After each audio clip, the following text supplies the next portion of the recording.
Chapter 3. The Black Spot. About noon, I stopped at the captain's door with some cooling drinks and medicines.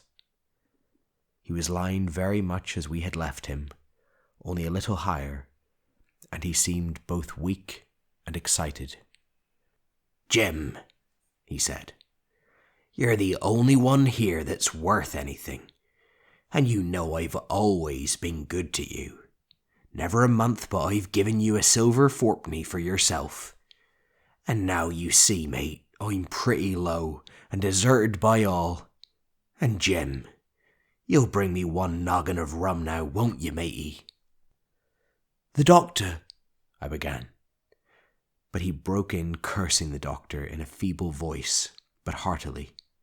"Doctors is all swabs," he said.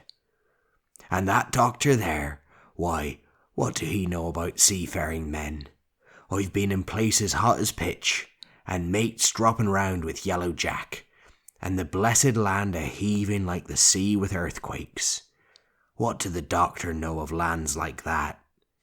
And I lived on rum, I tell you. It's been meat and drink and man and wife to me.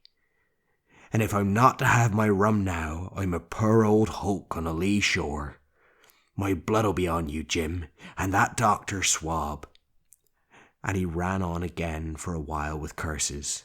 "Look, Jim, how my fingers fidges," he continued, in the pleading tone. "I can't keep him still, not I. I haven't had a drop this blessed day. That doctor's a fool, I tell you. If I don't have a drain of rum, Jim, I'll have the horrors. I've seen some of them already. I seen old Flint in the corner there behind you, as plain as print I seen him, and if I get the horrors, I'm a man that has lived rough, and I'll raise Cain. Your doctor hisself said one glass wouldn't hurt me. I'll give you a golden guinea for a noggin, Jim." He was growing more and more excited, and this alarmed me for my father, who was very low that day, and needed quiet. Besides, I was reassured by the doctor's words, now quoted to me, and rather offended by the offer of a bribe. "I want none of your money," said I. "But what you owe my father, I'll get you one glass and no more." When I brought it to him, he seized it greedily and drank it out. Aye, said he, "that's some better, sure enough. And now, matey, did that doctor say how long I was to lie here in this old berth?" "A week, at least," said I. "Thunder!" he cried. "A week? I can't do that. They'd have the black spot on me by then. The lubbers is going about to get the wind of me this blessed moment. Lubbers as couldn't keep what they got and want to nail what is another's. Is that seemingly behaviour? Now I want to know. But I'm a saving soul. I never wasted good money of mine, nor lost it neither, and I'll trick him again. I'm not afraid on him. I'll shake out another reef, matey, and dawdle him again." As he was thus speaking, he had risen from bed with great difficulty, holding to my shoulder with a grip that almost made me cry out, and moving his legs like so much dead weight. His words, spirited as they were in meaning, contrasted sadly with the weakness of the voice in which they were uttered. He paused when he had got into a sitting position on the edge. "That doctor's done me in," he murmured. "My ears is singing. Lay me back." Before I could do much to help him, he had fallen back again to his former place, where he lay for a while, silent. "Jim," he said at length, "you saw that seafaring man today?" "Black Dog?" I asked. "Ah, Black Dog," says he. "He's a bad 'un, but there's worse that put him on. Now, if I can't get away nohow, and they tip me the black spot, mind you, it's my old sea chest they're after. You get on a horse, you can't you? Well then, you get on a horse and go to... Well, Yes, I will. To that eternal Dr. Swab, and tell him to pipe all hands, magistrates and sich, and he'll lay 'em aboard at the Admiral Benbow. All old Flint's crew, man and boy, all on 'em that's left. I was first mate, I was, old Flint's first mate, and I'm the only one as knows the place.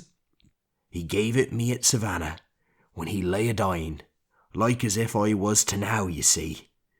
But you won't peach unless they get the black spot on me, or unless you see that black dog again, or a seafaring man with one leg, Jim, him above all. But what is the black spot, Captain? I asked. That's a summons, mate. I'll tell you if they get that. But you keep your weather eye open, Jim, and I'll share with you equals, upon my honour. He wondered a little longer, his voice growing weaker. But soon, after I had given him his medicine, which he took like a child, with the remark, "If ever a seaman wanted drugs, it's me," he fell at last into a heavy, swoon-like sleep, in which I left him. What I should have done, had all gone well, I do not know. Probably I should have told the whole story to the doctor, for I was in mortal fear lest the captain should repent of his confessions and make an end of me. But as things fell out, my poor father died quite suddenly that evening, which put all other matters on one side. Our natural distress, the visits of the neighbours, the arranging of the funeral, and all the work of the inn to be carried on in the meanwhile, kept me so busy that I had scarcely time to think of the captain, far less to be afraid of him. He got downstairs next morning, to be sure, and had his meals as usual, though he ate little, and had more, I'm afraid, than his usual supply of rum. For he helped himself out of the bar, scowling and blowing through his nose, and no one dared to cross him. On the night before the funeral, he was as drunk as ever, and it was shocking, in that house of mourning, to hear him singing away at his ugly old sea song. But, weak as he was, we were all in the fear of death for him, and the doctor was suddenly taken up with a case many miles away, and was never near the house after my father's death. I have said the captain was weak, and indeed he seemed rather to grow weaker than regain his strength. He clambered up and down stairs, and went from the parlour to the bar and back again, and sometimes put his nose out of doors to smell the sea, holding on to the walls as he went for support, and breathing hard and fast, like a man on a steep mountain.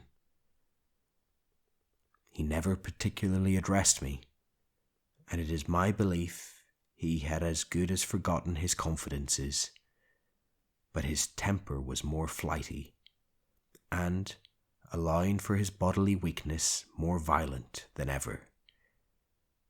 He had an alarming way now, when he was drunk, of drawing his cutlass and laying it bare before him on the table.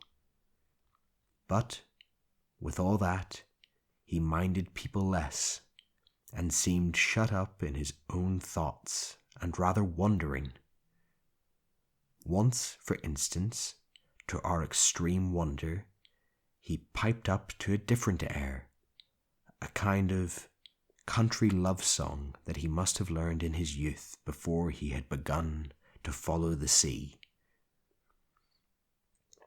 So things passed until the day after the funeral, and about 3 o'clock of a bitter, foggy, frosty afternoon, I was standing at the door, for a moment full of sad thoughts about my father, when I saw someone drawing slowly near along the road. He was plainly blind, for he tapped before him with a stick, and wore a great green shade over his eyes and nose, and he was hunched as if with age or weakness, and wore a huge old tattered sea cloak with a hood that made him appear positively deformed. I never saw in my life a more dreadful looking figure. He stopped a little from the inn, and raising his voice in an odd sing-song, addressed the air in front of him. "Will any kind friend inform a poor blind man who has lost the precious sight of his eyes in the gracious defence of his native country, England, and God bless King George, where or in what part of this country he may now be?" "You are at the Admiral Benbow, Black Hill Cove, my good man," said I. "I hear a voice," said he, "a young voice. Will you give me your hand, my kind young friend, and lead me in?" I held out my hand, and the horrible, soft-spoken, eyeless creature gripped it in a moment like a vice. I was so much startled that I struggled to withdraw, but the blind man pulled me close up to him with a single action of his arm. "Now, boy," he said, "take me in to the captain." "Sir," said I, "upon my word I dare not." "Oh," he sneered, "that's it. Take me in straight or I'll break your arm." And he gave it as he spoke a wrench that made me cry out. "Sir," said I, "it is for yourself I mean. The captain is not what he used to be. He sits with a drawn cutlass. Another gentleman—" "Come now, march," interrupted he. And I never heard a voice so cruel and cold and ugly as that blind man's. It cowed me more than the pain, and I began to obey him at once, walking straight in at the door and towards the parlour where our sick old buccaneer was sitting, dazed with rum. The blind man clung close to me, holding me in one iron fist, and leaning almost more of his weight on me than I could carry. "Lead me straight up to him, and when I'm in view, cry out, 'Here's a friend for you, Bill. If you don't, I'll do this.'" And with that he gave me a twitch that I thought would make me faint. Between this and that, I was so utterly terrified of the blind beggar that I forgot my terror of the captain, and as I opened the parlour door, cried out the words he had ordered in a trembling voice. The poor captain raised his eyes, and at one look the rum went out of him and left him staring sober.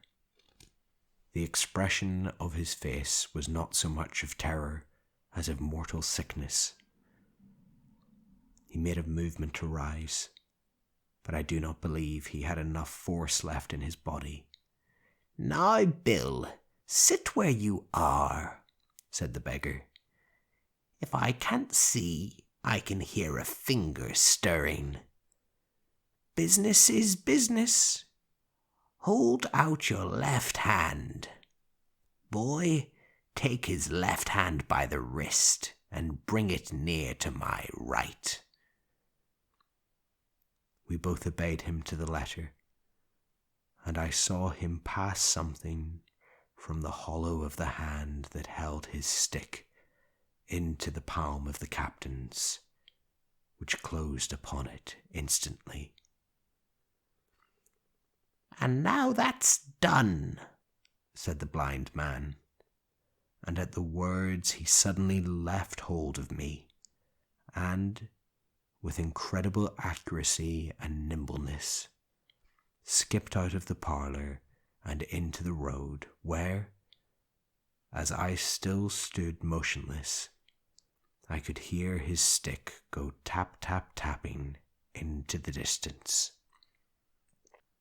It was some time before either I or the captain seemed to gather our senses, but at length, and about at the same moment, I released his wrist, which I was still holding, and he drew in his hand and looked sharply into the palm.